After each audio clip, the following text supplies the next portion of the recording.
Okay, this is a bit jumpy. This is a second video, but now we're going to go like that was the third book. We're going to go to the first book. I didn't even see it, but I should have started at the beginning. So we're going to go to the Zohar, the book one, and then do 33. We're going to do verse 33, verse 36, verse 39, verse 63, verse 93, verse 69, verse 99. So we're going to do all of those combinations that are here. So we can, and we're going to start from, and this I like, yeah, 33. Later on the day of something, so which is sorry, I shouldn't, and this is why I don't read it, because I'm not very good at reading. Do you know what I mean? I can read in my head like very well, but reading out loud I find it really hard. But I like this. The mating of the body, i.e. the central column, takes place. This is the mating of all parts, for it includes the mating of the left side of Rosh Hashanah and Yom Kippurim, as well as the mating of the right side of the festival of Sukkot, I think, since the central column incorporates the right and the left. Thus, all is one, and this is the purification of all. And this day is definitely Israel's. It belongs to them alone, for no other people has a part in it. It is not like the festival of Sukkot, when 70 bulls are sacrificed for the 70 nations, right? So yeah, you can go into all of that. I'm not going into all of that. Yeah, I'm only interested in the mating of the left and the right, and the unification of the left and the right. For me, this just links balancing and the unification of the sun and moon in you. Yeah, you balancing and unifying your masculine and feminine principle. Pardon me. I don't know about all festivals and all kind of sacrificing, but I'm not onto that. Yeah, that's nothing to do with me. I'm only interested in me as being a holistic being in myself and balancing my masculine and feminine principles of bringing my male and female halves into balance. That's it. Do you know what I mean? So, on any kind of questions, because I am not Jewish, I do not speak Hebrew, I don't read the Torah. I'm a pagan. Do you know what I mean? So I'm sorry, I'm just stressing this point. I'm a pagan. I am only coming from a point of view of these numbers leading you to these books and showing where to be within these books. But your understanding of that and how you're going to utilize that is up to you. So I can read that. I'm not about to go out and get 70 balls. Like, you're dumb. Like, give me a break. So I'm just going to go, okay, it's about unifying the left and the right. It's about me going, okay, masculine principle, and how do I balance that out? That's it. Do you know what I mean? So I like that. I can work with that. Do you know what I mean? So I'm going to go from 33. I'm going to jump all of these, and I'm going to go to 36. The faithful shepherd. The faithful shepherd said to him, "What you have said is good, but since Elijah is Pinhas, who was zealous for the covenant, one must establish new and important interpretations about him. This is because this parashat in the Torah is named Pinhas, after him, i.e. Elijah, who was incarnated into Pinhas, of whom it is said, zealously have I been zealous." Again, I don't really know what that means. I don't really understand what that means in terms of bringing new interpretations. Well, I'm saying, okay, well, my new interpretation is this is how the tarot's done correct, and it gives you these numbers to lead you to this information. For me, of being a faithful shepherd, I'm not a faithful shepherd to being Jewish or something like that. I'm a faithful shepherd for trying to find knowledge that is useful. I'm not really concerned about who wrote the book per se. Do you know what I mean? Because I'm going to the Quran as well. I'm going to the I Ching as well. I'm listening to the Buddha as well. I'm using the Zodiac. So I'm only interested in the information in order for me to get into a better spiritual position, because all nations, all peoples around this planet plane have knowledge of how that is done. Do you know what I mean? So we're taking this and we're saying again, yeah, well, yeah, okay. I don't even know what. I know zealous means something to do like. I don't know. I'm not really sure. I'm going to get a dictionary out on that. Right. So this refers to two forms of zir apin, and the other for the lower names of God, the Metatron Shaddai Almighty. Again, see below 39. Well, we know we're going to read 39 because 39, look, and there we go. So this is, again, we're reading 36, and even this says, go to read, this says, see below 39. And our outcomes, again, as we see, 36, 39. So we're going to read 36 and 39. So again, for me, we're in the right place. Do you know what I mean? Or we're in the right place to read this information for it to link to something. Do you know what I mean? And this is why he made two O's for the two of them, and it is twice written not. Again, I don't know what that means. For me, the two O's would be an oath to the solar, to the sun. Do you know what I mean? That we have this oath to the sun to see in daylight, to see what's going on. And then we have an oath to the moon to look beneath what we see from the sun. Because what you see with the outer eye is not always the case. Do you know what I mean? So for me, my oaths are to always look deeper. And that for me is using moonlight, do you know what I mean? So that I can penetrate into things and stop just looking at the surface of things, and I start to look in it and underneath it. So that's what I take as oaths, do you know what I mean? But again, I don't really understand that in the way that's put. That's too much for my brain. I can't. It's too cryptic for me. Do you know what I mean? So I'm trying to put it to my understanding, which is sun and moon and stars. That's it. Do you know what I mean? Mother Earth. That's it. Do you know what I mean? So we've read that. We're not going to do 37. We're not going to do 38. We're going to go to 39, and then I'm going to read 39. But how can the Queen put on royal apparel in exile? Again, not sure what that means. For the exile, the Holy One, blessed be He, draws away from the Queen. The answer is that in exile she does not wear royal apparel, but is dressed in darkness, i.e., in blackness, and says, "Look not upon me again, for I am swarthy." Right, so again, instantly for me, you're talking about the moon. The moon's covered in blackness. Yeah, she's up there in the darkness. This might be talking about a new moon, when a new moon comes out of being a new moon, when you can't look upon her because she's new, you can't see her. Then her apparel is when she starts to glow and start to come waxing up to full. Do you know what I mean? And that's when she's in her royal apparel, when she's at full moon status. Again, I don't know. That's just my interpretation. Do you know what I mean? Because I'm not sure. Swarthy, I know that's to be black. You know what I mean?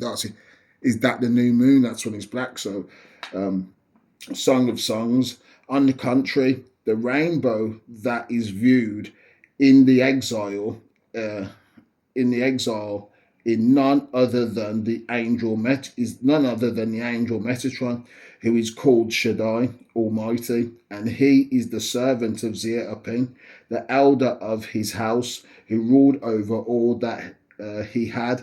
Again, takes you to Genesis, while his sons, i.e., those who merit the Spirit from the point of view of Metatron, are called the servants of the Holy One. Blessed be he. The Queen's sons, i.e., those who merit the soul from Malkuth of Absolute or something like that, are called sons. This is the reason why we pray, whether as sons or as servants. Again, I have really no clue what that's going on about. I know that I've heard the angel Metatron again. Like, I'm just thinking, well, yeah, I come as a son. I come as a servant of what? I come as a servant of the universe. I'm a human being. I'm a spirit that has come down. I've been through my tribulation. We're trying to come to knowledge and wisdom. I'm a son of the universe. I'm a son of Mother Earth. Again, I don't like to. I'm not saying that I'm this and I'm that, because I don't know Hebrew. I don't know those things, but I do know that there's truth in what it's saying, because I recognize that it's linking us to higher things. So I'm really pleased with that. Again, please do not, my explanations are not going to be the best, you know what I mean? But again, I'm only showing the number patterns and how they link to information directly, that you can link it to, that you can see. And I'll even link it on page 18. So 18, 39, you know what I mean? 1 plus 8 is 9. So again, this is all for me about masculine principle and about patriarchal energy, or the moon coming as sin, not as in sin, as in back in the day. I know the moon was called sin, so meaning that the moon was more masculine than it is now feminine. Do you know what I mean? So this is what this says to me. Do you know what I mean? It's like this is under the moon as male force, or there's the male aspect of the moon. Do you know what I mean? Again, linking back to being a moon emperor. Do you know what I mean? You're not a moon empress, you're a moon emperor. And then we're going to carry on, and then we're going to go to the next one, which would be 63. I think I would go 63. And again, 63 is on page 31. Do you know what I mean? So, verse 63 is on page 31. And again, for me, 31 reversed is 13, 13 being the moon. We're going to read this. So the answer is that he caused this in his first transmigration when he destroyed. Destroying Hebrew has the same root as the word karob.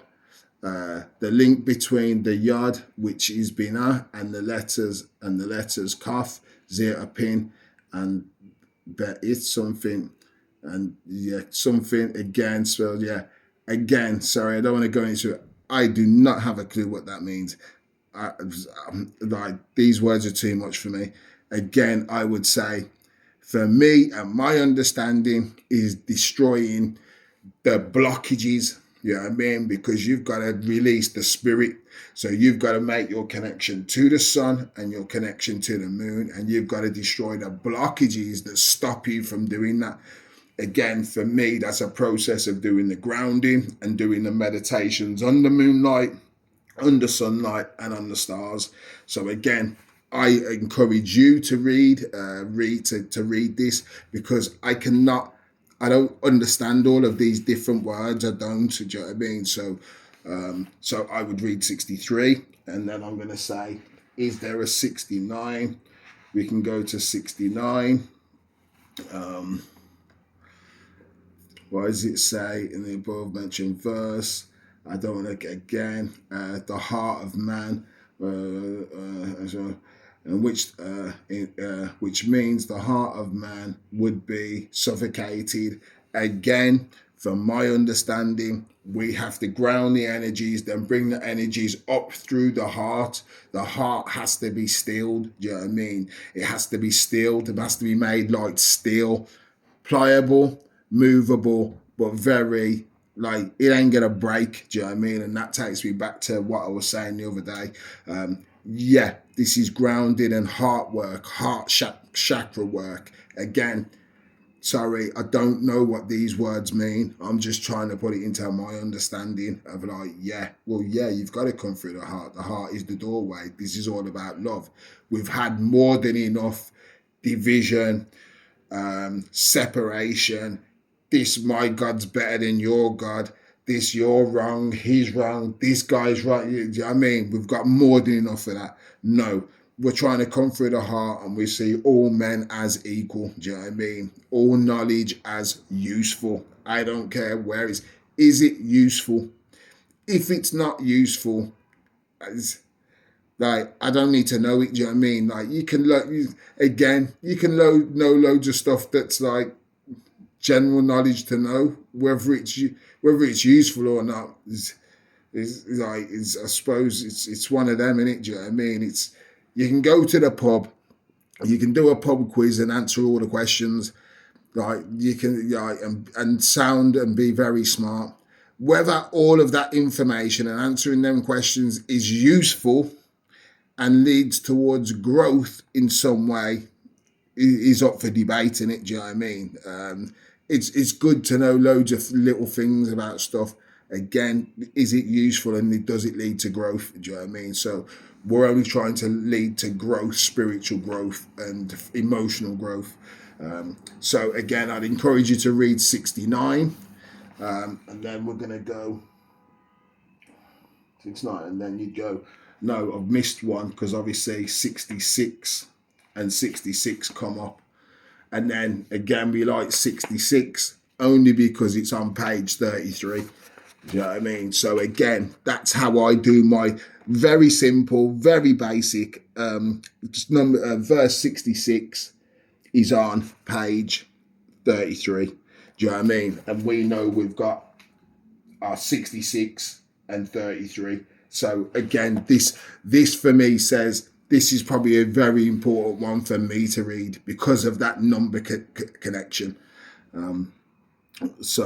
For this reason, everyone who engages in the Torah is released from the influences of stars and constellations. That's exactly why this here. Out of everything that I read today, this and just that verse is the main topic, is the main understanding for the whole of all this for today. Out of all today, this is what I'm taking. For this reason, everyone who engages in the Torah is released from the influence of stars and constellations by Torah. Yeah, because we're above the stars.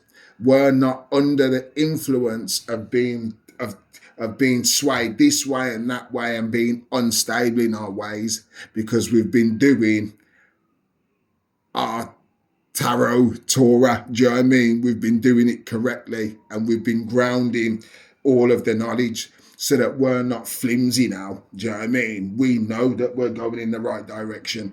We know we don't worship stars. We know there are influences of light, yeah, because light influences us, and light has knowledge in it. But we are not to be thrown this way and that way just because we're going through the cycle of the 12 signs, 13 signs. We've grounded again. This brings me back to my 88 number of all the star constellations have been grounded. You know what I mean? We're not under their influences. We recognize their influence. We recognize the information that's been brought down through them, but we're not under them, so to speak. Do you know what I mean? So I like that statement there. Just boxes it off for me.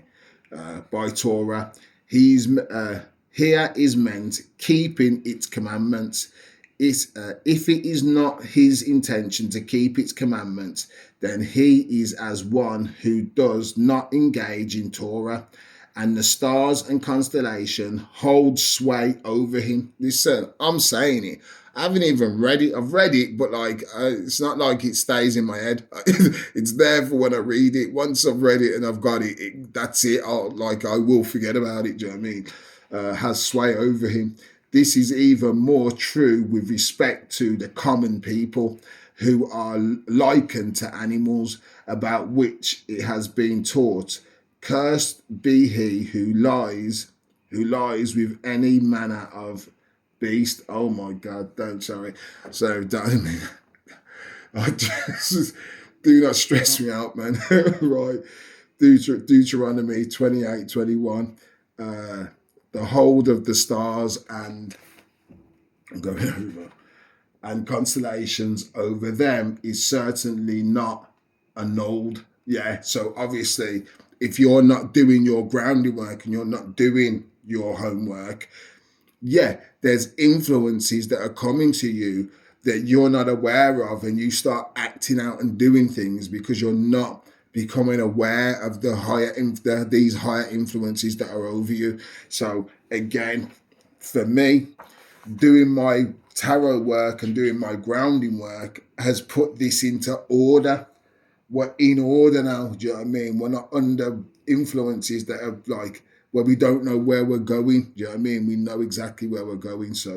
Um, yeah, I'm happy with that. I think that's a really good connection, and again, is going to link directly to the star card, isn't it? Do you know what I mean? The stars are a card that are in the tarot, and this is how you to recognize that card as well. Do you know what I mean? It's influence. What are the influences that are over you?